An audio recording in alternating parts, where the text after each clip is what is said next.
Hey guys, back for the week 7 week in review here. I'm sorry it's a day late. Very busy with my personal life.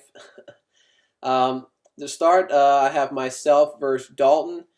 I got the victory there, 95-87. Had a decent game out of Stafford. Got 18 points there. 20 out of Spencer Ware. Cooks and Golden Tate both in double digits, and Vikings defense again in double digits for me. It's pretty usual for them.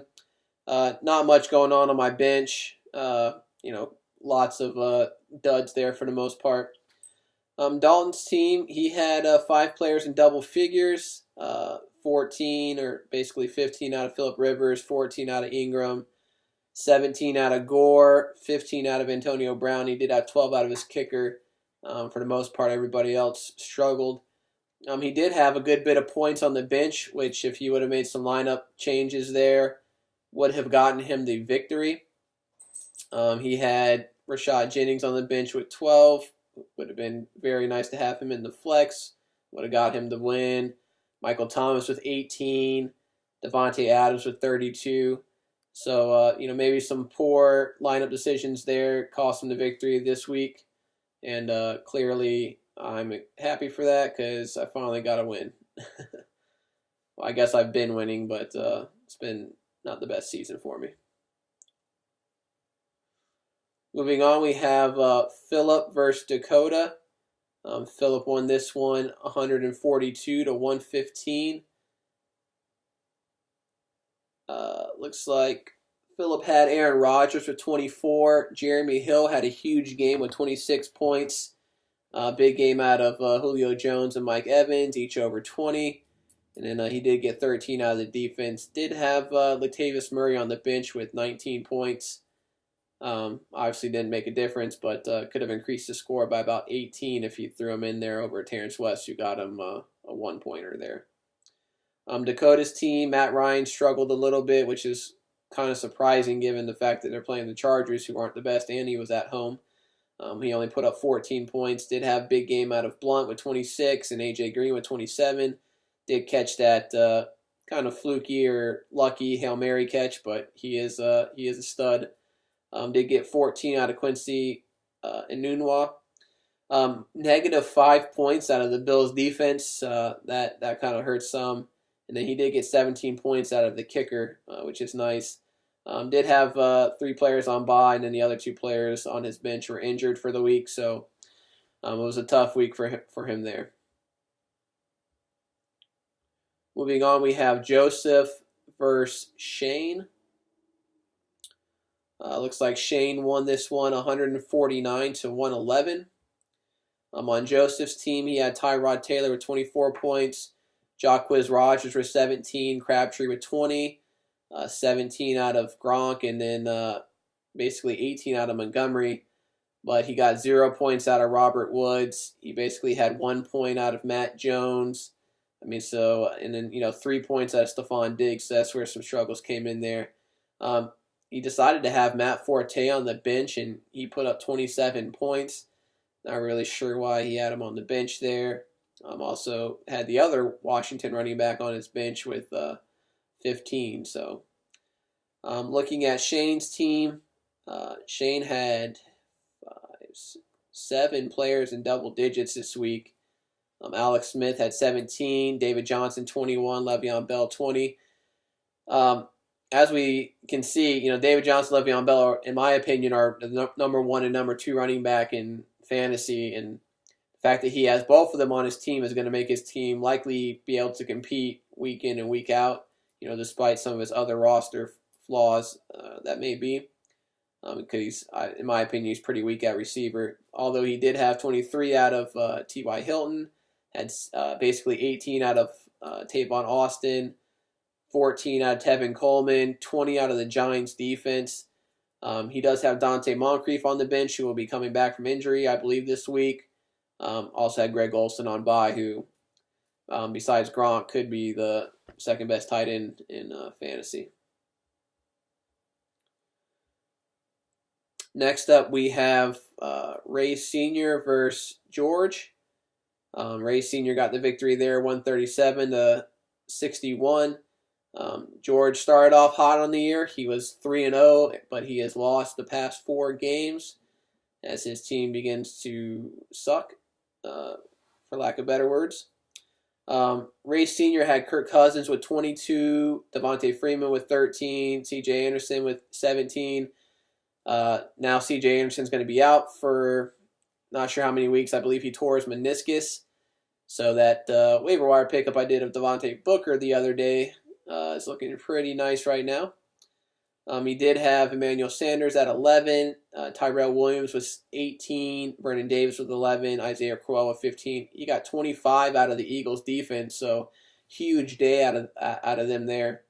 He did have 13 points out of Will Snead on the bench, and he does have Des Bryant coming back to his lineup, which will be a big help there. And then, hopefully Jordan Reed can get over his concussion problems, and he'll be able to insert him in the lineup as well.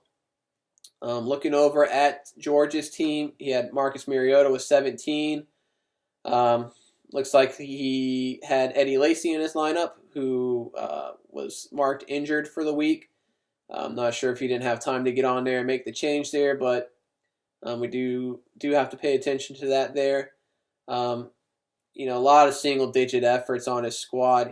One thing that's hurt his team is DeAndre Hopkins has been struggling a good bit this year. He did have a very tough matchup. So we'll see if this coming week he can get things going. Really only 2 double-digit scores on his team. Well, maybe 3 if you count Doug Baldwin, who basically had 10. He had 0 points out of Texans defense. Like I mentioned, 0 out of Lacy. Tough day there. He did have 13 out of Bortles on the bench, but he played the right quarterback.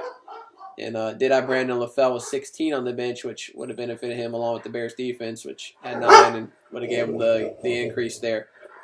And then as you can hear, my dog is barking because there's people outside. Hey! Shh! It's okay, be quiet. Next up, we have Michael versus Garrett. Michael squeaked out the win here. 107 to 104, so probably the closest matchup of the week. And if memory serves me right, I believe Garrett's been in close matchup every week almost. So making him sweat every week.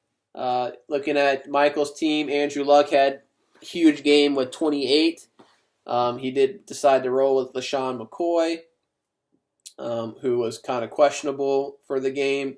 He did play, but he only got 1 point. He did have 23 out of Randall Cobb and 17 out of Mike Wallace for some big plays. Had Jameson Crowder on the bench with 14. And given the fact that his number 1 running back was on the bench with bye week, it's always nice, when one of your top guys is out on bye week to still be able to pull out the victory. Looking at Garrett's team, Derek Carr had 12. Todd Gurley had 12. DeMarco Murray with 20. Jarvis Landry with 12. Gio Bernard with 15, and then 10 out of the kicker and the defense there. Good, 4 players on his team were on bye week out of his best quarterback, Cam Newton. Devin Funchess is nothing. Neither is Cameron Artis-Payne. Also had Jason Witten on there on bye week, and his other player didn't do much for him there.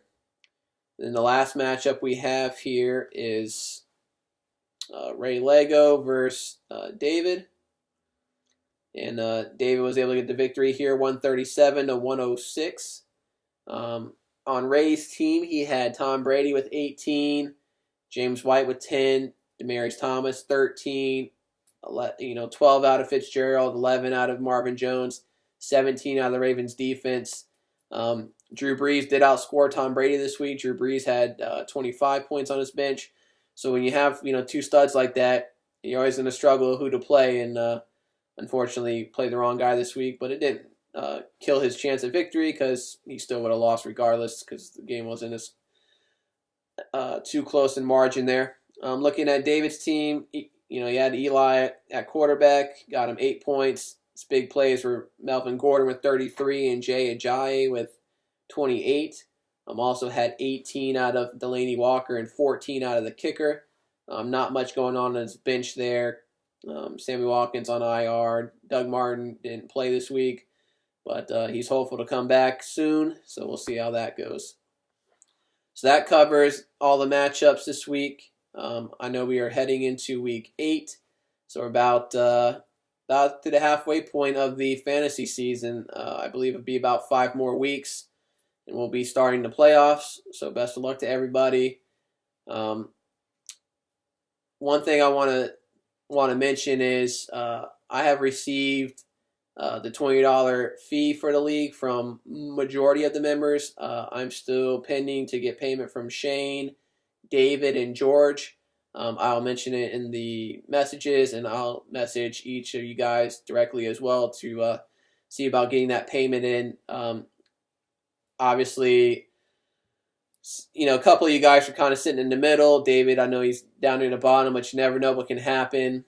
And, if you were to win and don't enter, there's going to be no winnings for you. So let's try to get things taken care of there. And I'll have rankings posted. Check out the power rankings for the week. And good luck.